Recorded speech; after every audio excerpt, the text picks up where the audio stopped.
be here. 1 second here.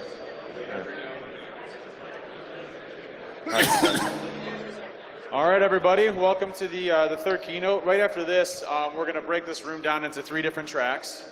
Go get a lunch break and all that good stuff, and relax a little bit. And then we're going to kick off the rest of the talks here throughout the day and the night. So at DerbyCon, was it DerbyCon 1 or 2? I think it was 1. It was 1. DerbyCon 1, Kevin and I gave a talk about doing adaptive pen testing and what that really means, and kind of our model of how we go in and break into organizations and what we need to do to kind of move the industry forward to define what a pen test was, or to really look at the industry as a whole. And we had a lot of success that year, and it was a fun talk because we got to go into kind of some of our stories that we do and things like that. So this is kind of a culmination of different stories that we have. Can everybody hear me okay, by the way? Anybody not hear me? Jamie, you don't count. So this is just a culmination of a lot of different stories and techniques that we have, and just kind of our mentality when we go after systems. It's pretty fun. So a quick intro. I met Kevin. It's funny. When I first wrote the Social Engineer Toolkit. I'd come up with the Social Engineer Toolkit, and obviously I knew who Kevin was, and everything that happened in the past. And I wrote the Social Engineer Toolkit. And it was maybe like 6 months out when I first wrote it. And I get an email from someone from saying, hey, Kevin is from Kevin Mitnick saying, hey, I really love your tool. It's awesome. I'm like, there's no way that that's Kevin Mitnick. There's no way. Someone's messing with me because I just wrote this tool, and I'm all paranoid now, like looking out my window, and it's a great tool. I love it. Thank you.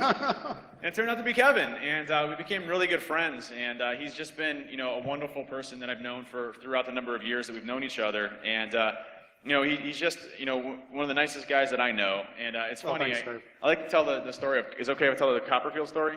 Which one? The Copperfield one. Oh yeah, sure. So we were in Vegas for DEF CON, and my wife and I went to go see David Copperfield, who, growing up, my dad took me, where's Dad at, Jim? He's back here? My dad took me to go see David Copperfield when I was like 8 years old. And so I got fascinated with magic and everything. I never could do any magic, I suck at it, but I can still do like the disappearing ball and things with my kids, and they're like, yeah, Kevin's actually really good at magic. So I sat down and I sat at this David Copperfield show, and it was kind of like reliving my childhood things, and I just happened to tweet, hey, I'm at David Copperfield. And I get a text message like 2 seconds later from Kevin saying, hey, you're at David Copperfield right now? And I'm like, yeah, why? He's like, he texts me back, he's like, just stay there after the show. I'm like, that's weird. I'm like, oh, whatever. So we stay after the show, and some guy comes up to us, he's like, hey, are you Dave Kennedy? I'm like, yeah. He's like, come on back, Copperfield to see you now. We got to hang out with David Copperfield. I guess Kevin and Dave are good friends. So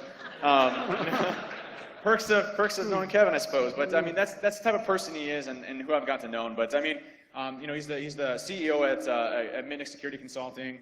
And someone that I work with on a regular basis. We partner together to do work, and someone that I really admire in the security industry. And this is just going to be a great presentation. Well, at least we hope everything goes well. And I work with Dave. I mean, on a lot of projects we work together, and it's just great. We have a great working relationship. We have a great friendship, and it's just a pleasure to work with you. You too, man. Yeah. You too. Dave. I always put Fox News up there because everybody makes fun of me when I'm on Fox News, so I always put my thing of Fox News on there. We should have the Fox News thing back here. Listen, I've been on other ones too. Okay, I've been on other ones too. But I'm the CEO at TrustedSec. I started TrustedSec a few years ago, and just launching today actually at DerbyCon. I've been working for the past couple of years on an MSSP type model, where moving more so on the blue team, me being a hacker, understanding how I break in, building the defensive capability. So we just launched a sister company called Binary Defense Systems, which you can see hologram Dave out there. It's pretty creepy, huh? Kind of cool though. You see me petting the goat. Anyways, but I started that new company. That's the new endeavor that we're definitely working on. So TrustedSec and Binary Defense working together to both combat the offensive side and also on the defensive side too.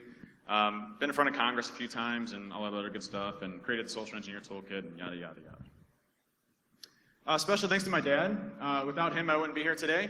He always likes putting baby pictures in mine, so I figured I'd sideswipe him and put baby pictures himself in there beforehand, because he's speaking later on this weekend. So that's my dad when he was young in a bathtub.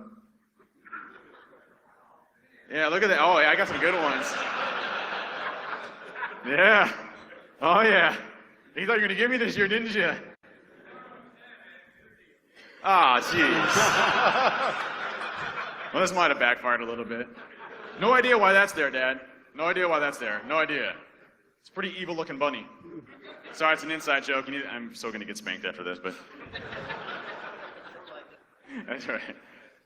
So we talk about this talk. We're going to get into the introduction of really what pen testing is to us and why it's important. I think, and if you look at kind of how we think, it can help you frame mind to be a better pen tester, but also if you're not in the pen testing side, how we think in our mentality as attackers. Because obviously we're coming from a perspective of we're good, but we have to be bad for a little bit, right? And Kevin, you're good at being both of those, no offense, I mean. But obviously on the good side now. So as an attacker, it's important for us to figure out how to do different things. It's important for us to look at an organization and understand what we're attacking, right? Using a tool doesn't make you a pen tester. Now, I guess contrary to a lot of what's going out there, a vulnerability scanner doesn't equate to being a hacker, or a hacker doesn't equate to being a vulnerability scanner. The different purposes, they may augment you to help you, but we have to think differently in what we're doing in order to accomplish what we want to do. And that's really understanding, what problems we have in our organizations and how do you ultimately fix it. It's not about going after just domain admin. Right, pretty much, when we're doing pen testing, we analyze the business and look at what the customer is doing, look at what relationships they have with other businesses.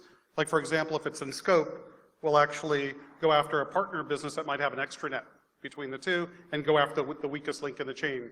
In a lot of testing with financial institutions, and they're acquiring each other all the time, it's easier to go after the smaller financial institution, compromise them to get to the bigger one, as long, of course, as it's in scope of the contract.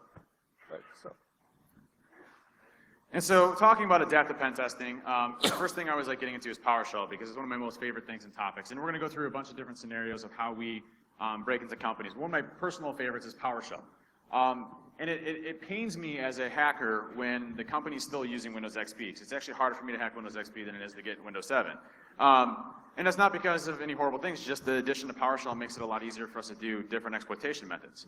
And so, what I'm going to be demoing here in just a second is a tool that I wrote called Unicorn, and I have to give Matthew Graver all the world of credit for it, because he figured out how to do memory injection directly through PowerShell.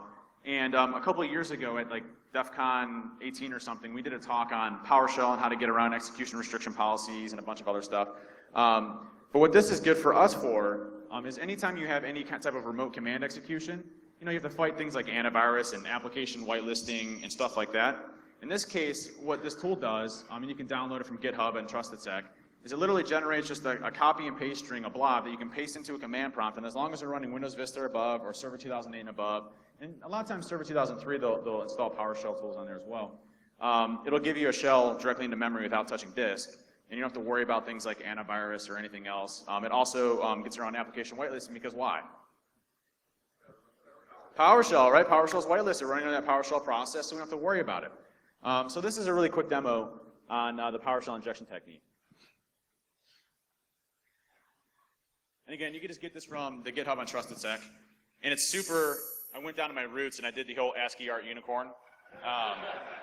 Because why not? I mean, we got to go back to our roots, guys. I mean, we're hackers, right? I mean, what's a hacker tool without some ASCII art unicorns going in there? And all you do is run unicorn, and then whatever Metasploit payload you want. And then we'll do whatever IP. And you can do the reverse HTTPS, you can do a bind shell, you can do whatever you want to. And then as soon as you run it, it's going to automatically generate the code.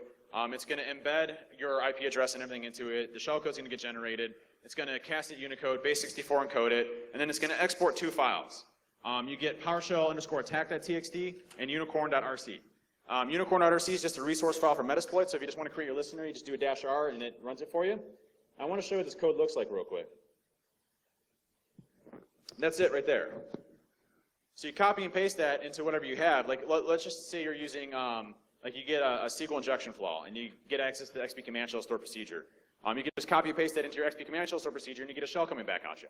So it's literally that easy, and it allows you to do a lot of different techniques that we use, and it's really effective because I haven't seen anything really detecting it up to this point here, which is nice. So that's a unicorn attack. Also, I use this all the time when I'm on a pen test, and everybody use the psexec command module, right? So you can, instead of using psexec, which creates a service and uploads a binary and gets picked up by everything, in this case, it just executes a command on the system.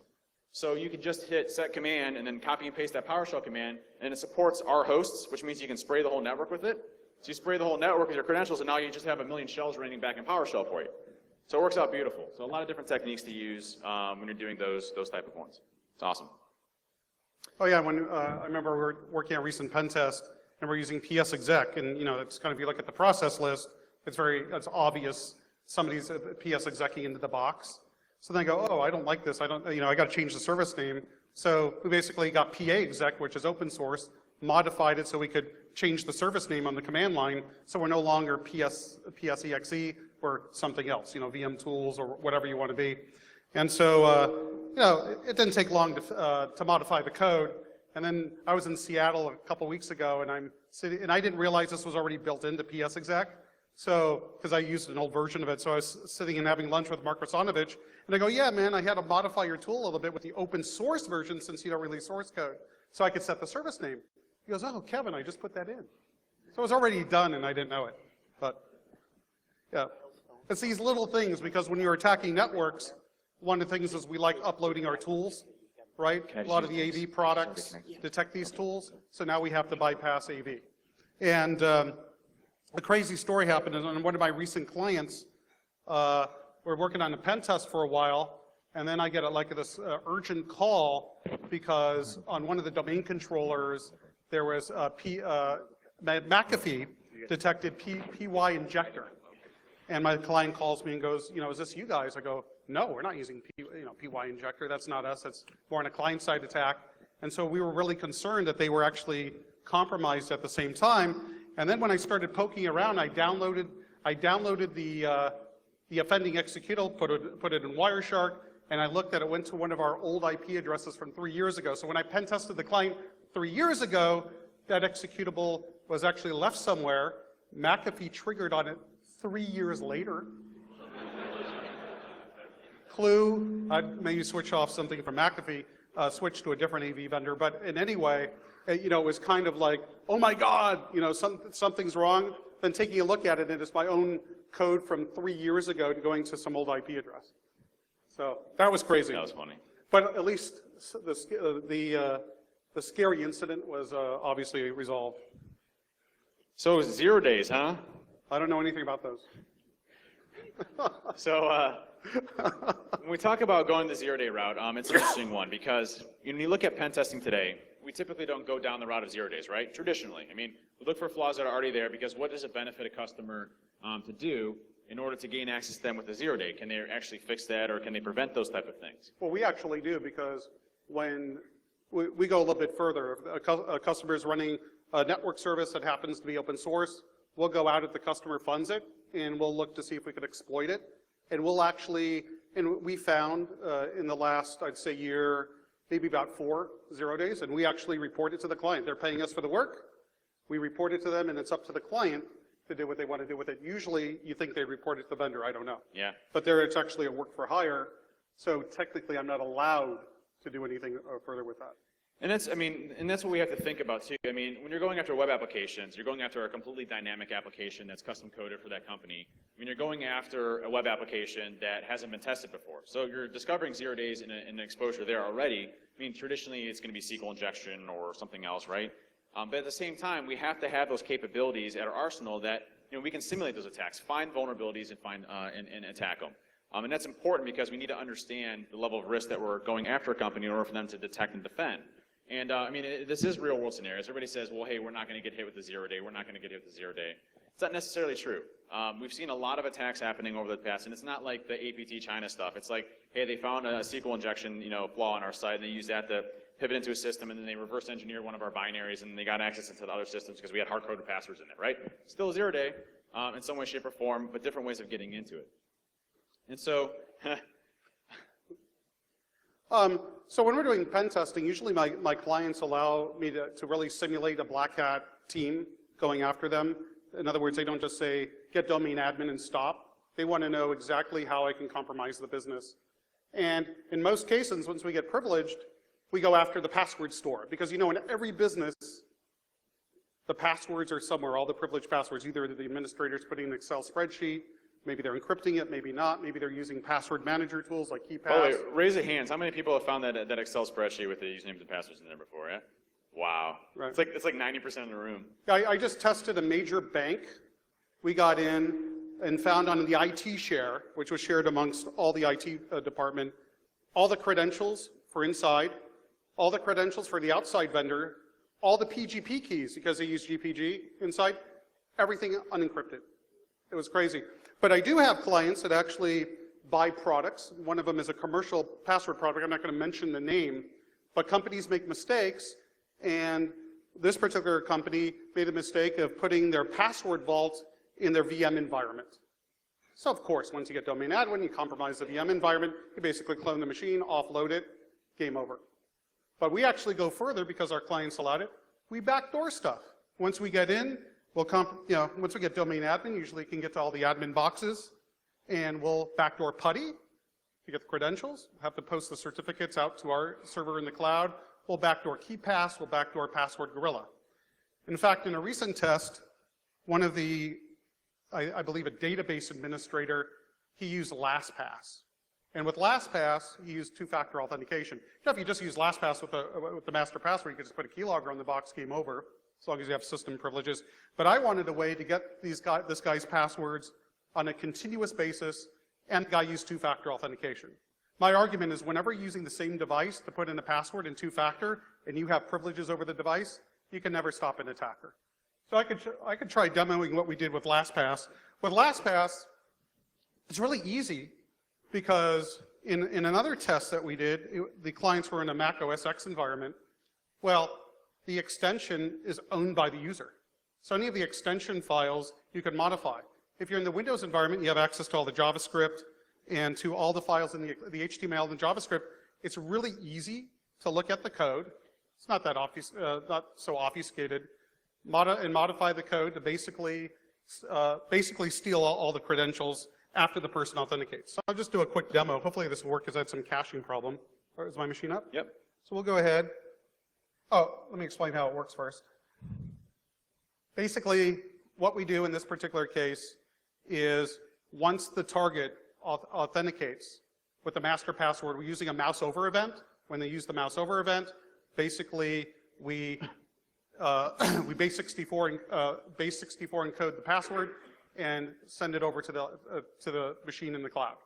Then once they authenticate with their two-factor, we basically, in iframes, download the entire vault and scrape the user and password objects off, base 64 encode, send it over to the cloud to our box, right? And it's just so easy, and this is a way, once we get into the network, we pretty much get access to everything. So let's try this LastPass now.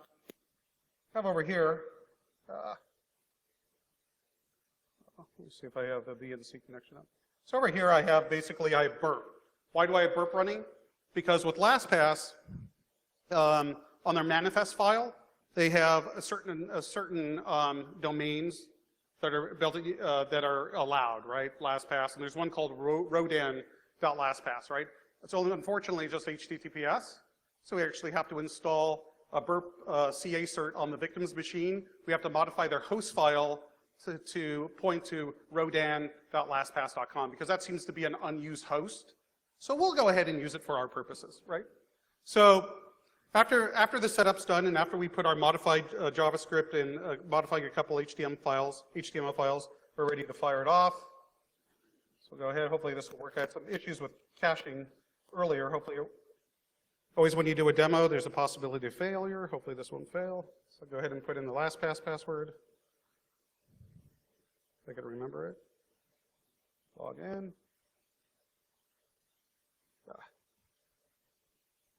I am having, hold on a second. Let me just clear this. Of course, when you do the demo, it always fails. But wait 1 second.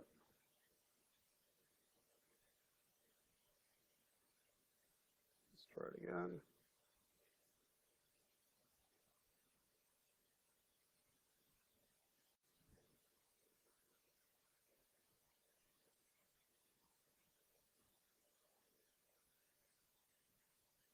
So over here, if I don't know if you could see this text, the master password was sent to this box in the cloud. It's just just base 64 encoded of the credential, which is no big deal because you can put a keylogger on the box. But let's go ahead and authenticate with our two-factor.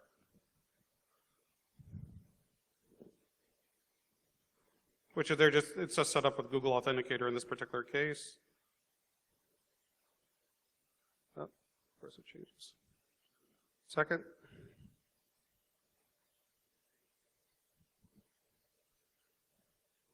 And right away, you're not going to see it. In about 15 seconds, I'll show it to you, and it's on a timer, so every 15 seconds, basically scrapes all the username and password objects that are in the iframes, base64 encodes it, and just posts it over to the machine in the cloud.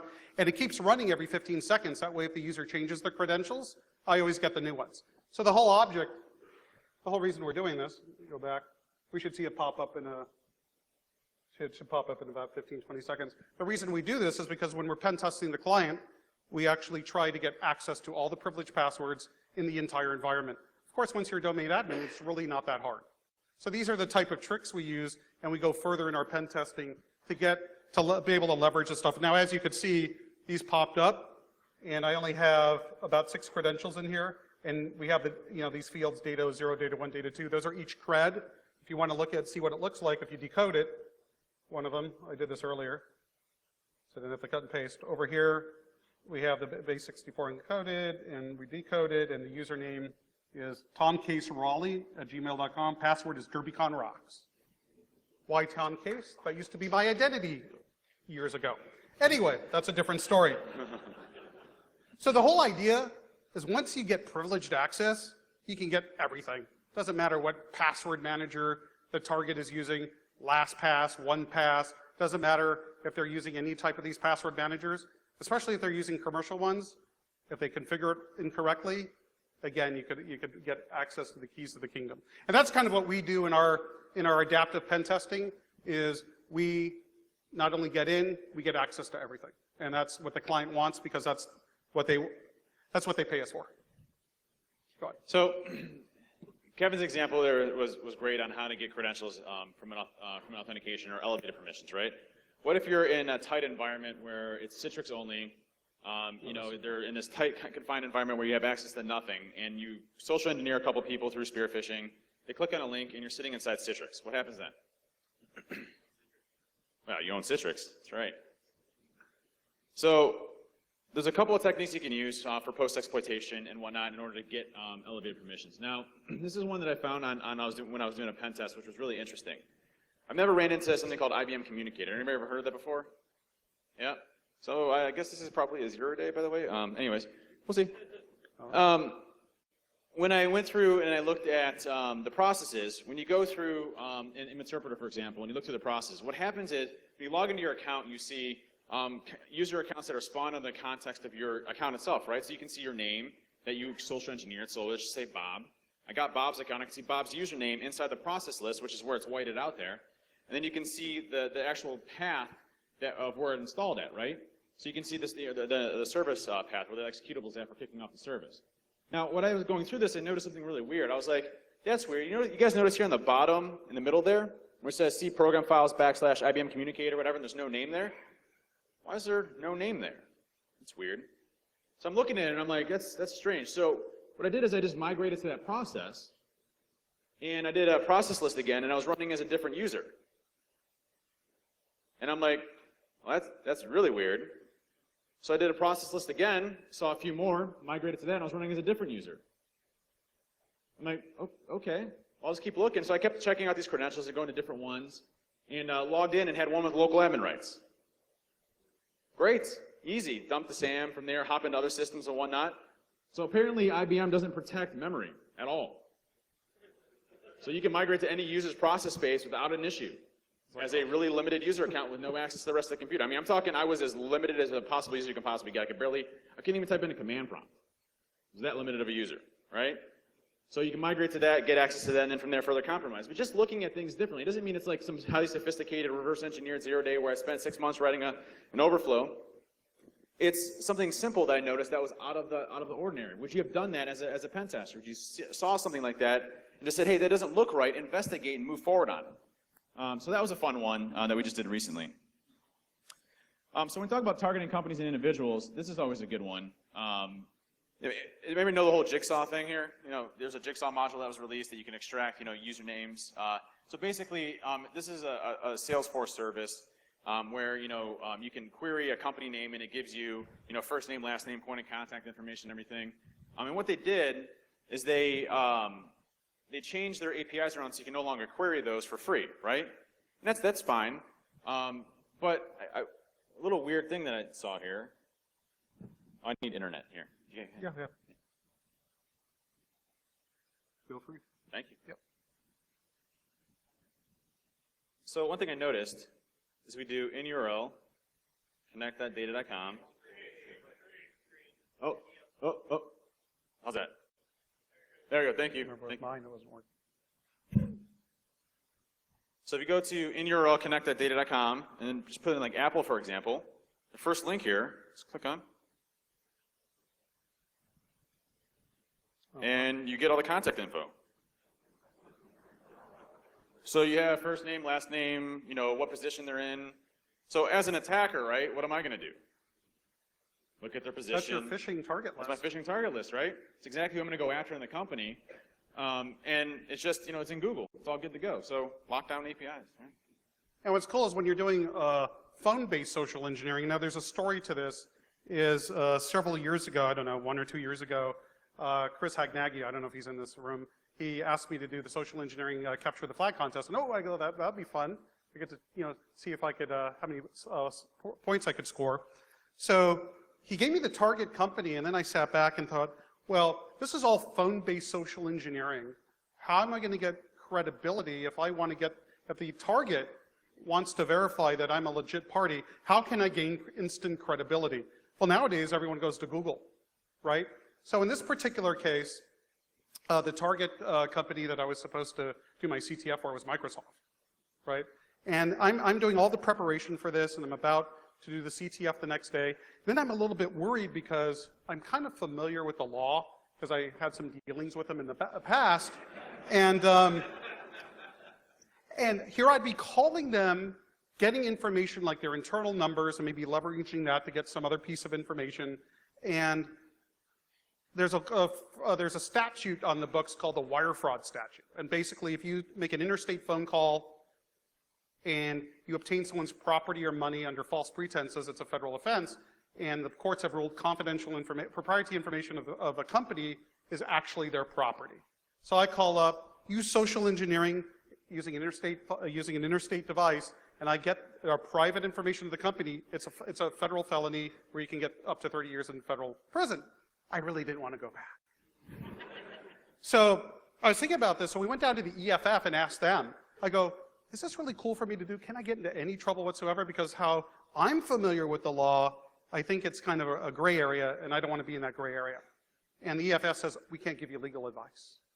But wait a second, I thought, you vetted the conference, you vetted this, and no, we can't give you legal advice, you have to go to your lawyer. So I call up my lawyer, I'm in the room with a bunch of friends over at whatever hotel it was, and I call my lawyer up and I run down the whole story, and I just hear silence for 10 seconds, and he goes, are you fucking crazy? You don't think that the lawyers at Microsoft will now come after Kevin Mitnick for exposing their information publicly? You're not doing it. So I was kind of bummed, right? And I set up all the verification tools, and one of these tools that you might be able to use if you're ever doing phone-based social engineering attacks is called List Yourself. But let me show you, what I set up already. So if you type in my phone number, which is my cell phone number, which is on my business card, no big secret, you type in Microsoft, and I'm Microsoft in Las Vegas. That's me. So people look for Microsoft in Las Vegas to get my cell. It is annoying, because I get a lot of questions about Xbox support. Speaking of which, Then I give them the number to Apple. But anyway. Speaking of which, can you help me out with some Xbox stuff later on? Sure. Yeah, thanks. So how do you do this? How can you take any company name in the world, any government agency in the world, and push it out? Simple. Listyourself.net. Just use listyourself.net. You can put in whatever company name you want. You could set up a VoIP number to point to a burner phone. It doesn't matter. And now you're that company and you have that credibility. It's super easy. And I've used this, and actually when we're allowed to do social engineering and scope with companies, I actually become part of the company. And it works like, they ask me, well, who do you work for again? Or there's any hesitation? Oh, just go to Google. Go to Google. Google this phone number, Google the company name, comes up, hundreds of responses. Hey, it works. So you might want to use that tool yourself, listyourself.net. Now, we're going to do a quick demo here. And so we need some audience participation. And we're running low on time here, so we're going to need to make it quick. Does anybody want to come up on stage? And I'm going to preface this with you have to give a verbal yes, you're going to do this. And we're going to just grab your name, your full name, general location where you're at, and then we're going to pull your social security number, okay? So we're not going to put it up on the screen or anything like that, but you can confirm it. Does anybody here want to go ahead and do that? All right, you, sir, go on it. You don't have like, yeah, I know your name, you're good. No, Bob Smith's. That's a rough one. Well, then I got logged in. So you give us verbal permission to look up your information and all that other good stuff and yada, yada, yada? It's not going to be up on the screen. All right, great. So you don't mind if I put it up? No. Oh, no. So No, don't put a social security number. Oh, no, okay. Yeah. So basically, there's a lot of databases out there that anybody could subscribe to. Usually they're for private investigators. In Colorado, you don't need a PI license, by the way, so you can become one without going through any licensing requirements. But if you're in a legitimate business like security, they'll vet you. They'll give you access. It's relatively cheap, and for 25 cents to 50 cents, you can get anybody's social, anyone's date of birth, their addresses, their cell phone numbers. So you can imagine what an attacker can do with this. For example, now this would be out of scope of a pen test, of course, but what an attacker could do is if they get the social, the date of birth, I'll show you how to get somebody's mother's maiden name. It's quite easy. You get all this information, then you go over to freeannualcreditreport.com, right? You have all the information. It'll come up with a multiple. Still mad at you by that. What? Still mad at you with that. Oh, don't tell. So, go to freeannualcreditreport.com, put in the information. It'll come up with a 3-question multiple choice. Those questions are easy to bypass, right? They'll ask, well, what city do you, what county do you live in? Well, that's really hard to figure out when you have the target's address, right? What's your phone number? Usually you get 5 choices. Well, you have an unlimited amount of time to go Google that, and that's available on the database. Sometimes they'll ask questions that you don't know the answer. Usually if you answer none of the above, it works, right? And then you get the target's credit report. Now, once you have that, you know, any of the services, they have at Amazon, Apple, that use payment cards as a way to authenticate. Now you can reset everything, right? So it's really scary how easy it is for an attacker to do this. So go ahead and tell the story, Dave. So Kevin calls me up on the phone, and whenever he calls me up, whenever he's got something new or something he wants to try, he's like so excited. He's like, Dave, he's like, hey, can I get permission to get your credit report? Right. I'm like, wait, what? And I'm like, bro, listen, we're good friends and everything. I'm like, all right, whatever, go ahead. I'm like, whatever. So I give him a report, and like literally like 10 minutes later, he calls me up. He's like, man, you got a really good credit rating. I'm like, yeah, right. He's like, oh no, you got this out, you got this out, you got this out. This is your credit here. I'm like, you son of a. How did you get that 800, man? It was good. It was good. So we'll go ahead and run Greg over here. Is this on the screen? I can't. No, it's not on the screen. We're going to wait. Okay. We're just going to have him confirm that it's on there. This isn't a plant in the audience. We don't have Copperfield coming out, flying around the stage or anything. Not yet. That's later on. That'd be awesome. That'd be sweet if, like, intro ceremonies, Copperfield just starts flying around the stage. Next year, mental note. So, Greg, is this your valid social? Full social right here? Yes. DOB? Yes. Address? I don't know if that's your current, but we could search on your social. The first one is a current address, and the second one's a rental I own. Okay. Good to All right, know. next for your credit report? Well, no, that's not the credit report. I was just kidding. No. So, any of these phone numbers here related to you in any way? Yes. Right. Those are my phone numbers, too. So basically with the PI databases, that again, you just have to, you'll be vetted, but it's not hard. And of course you want to use this for legitimate purposes only. But this is great in social engineering attacks when you're testing clients, because I had one client, huge, it must have been about 50,000 employees. They had a password reset page, right? And how you authenticate it was the last 4 of your social. To reset your password. I reset the domain admin's password and got it, right? So thank you.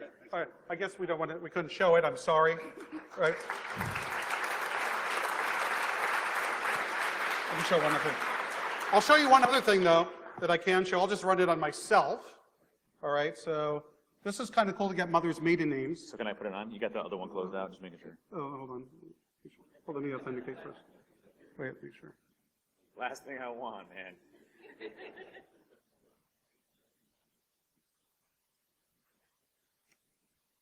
Okay. Are you good? Yeah, I'm good. All right, you're on. So here's a site called Vital Search. And what's cool is there's some states that have open birth records. Open death, open birth. So they sell this information, right? It's available, used to be able to buy them off eBay and CDs.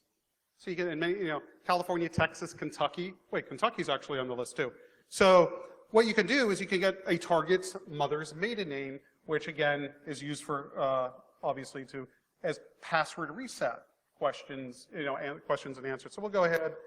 We'll do first, who's the guy that played Frank Abagnale in Catch Me If You Can?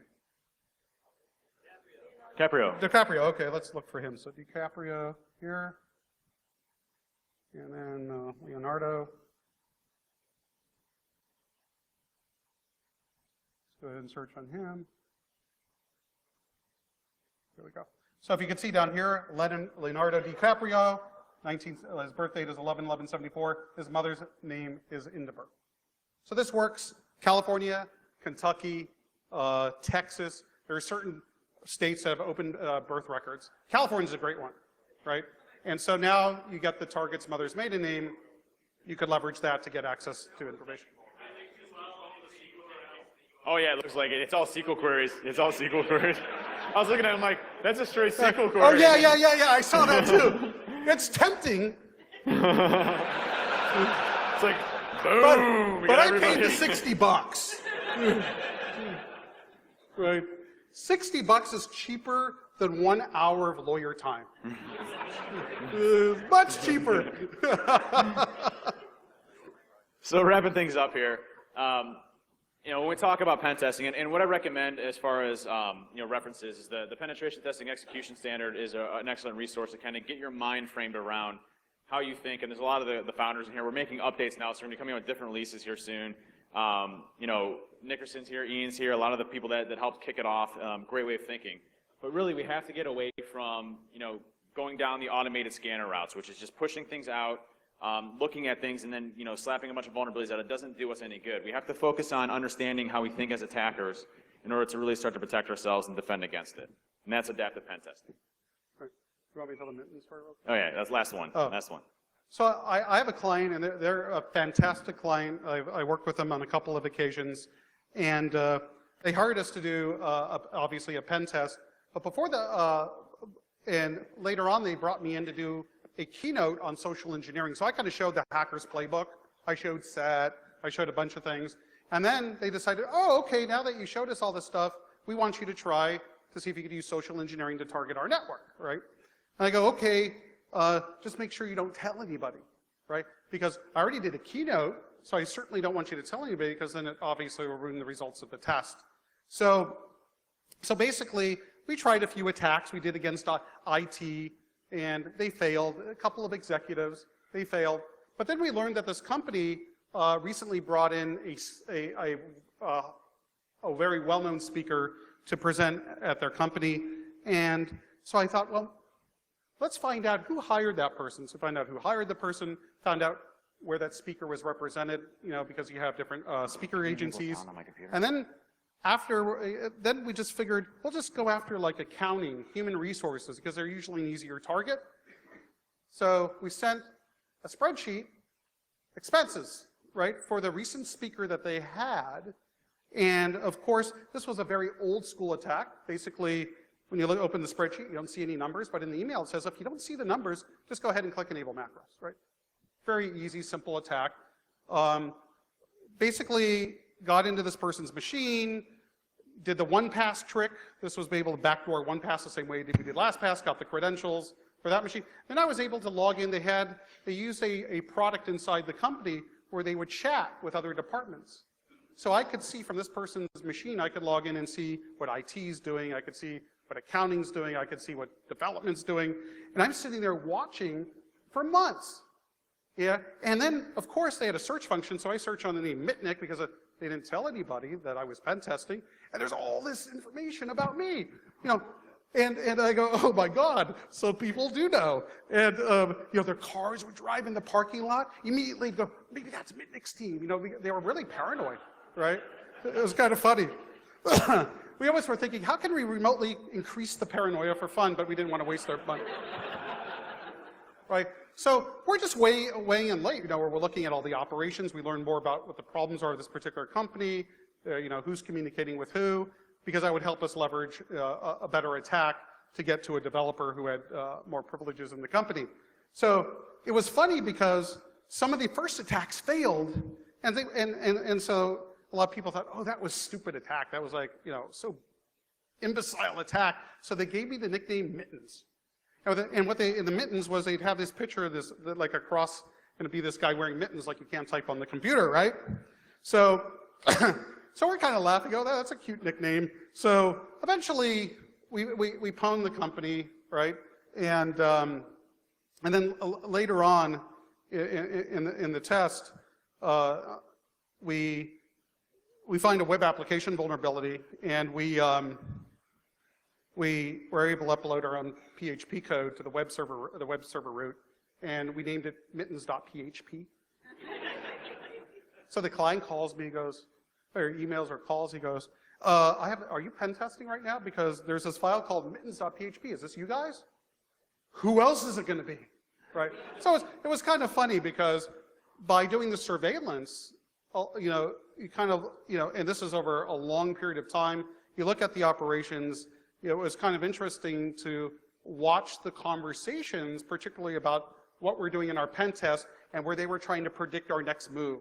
So it was kind of like a fun chess game, and it was really enjoyable, but it was quite funny and entertaining. And I think, anyway, so a lot of these tests, are sometimes fun and entertaining and not just boring work, right? Well, it's funny because every time I call Kevin now, I'm just like, hey, Mittens, what's up, man? Yeah. Or text message Mittens, I taunt him now with Mittens. But last thing we're going to show here is just more that adaptive pen testing stuff. And this is something that I walk into DerbyCon, right? And Chris is, Chris Nickerson is happy to see me. I'm happy to see him. And he's like, dude, you got to come here. You got to check this out. You got to check this out. This might actually work. And I'm like, what are you talking about? And he comes over, he's like, dude, check this out, check this out. He's like, so there's these double doors, and they're locked and everything. I just want to show you what happens. And it's funny, I'll tell you the whole story, what happens afterwards, but Chris gets all the credit for this because he's... Special thanks to Chris Nickerson, because he's the one that came up with this crazy concoction. You can see here, door's locked. Motion sensor on top here. Copperfield insurance? It could be Copperfield. Okay. This is awesome. That doesn't look weird.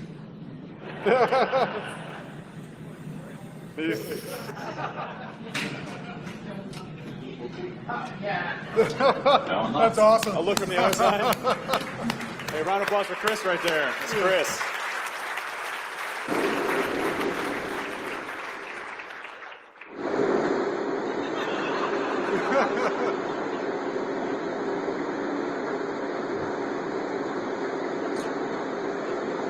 So the funny part is when we go in there, there's two staff there, and all they see is this big plume of smoke, and I walk in, I'm like, like if you don't move, they're not going to notice you're there. It's like, the smoke is covering me, so, I'm just, sorry about that, can't even imagine what the other side looked like, but thank you so much for having us in here in Press Talk, and check out all the rest of what we have at DerbyCon. Thank you.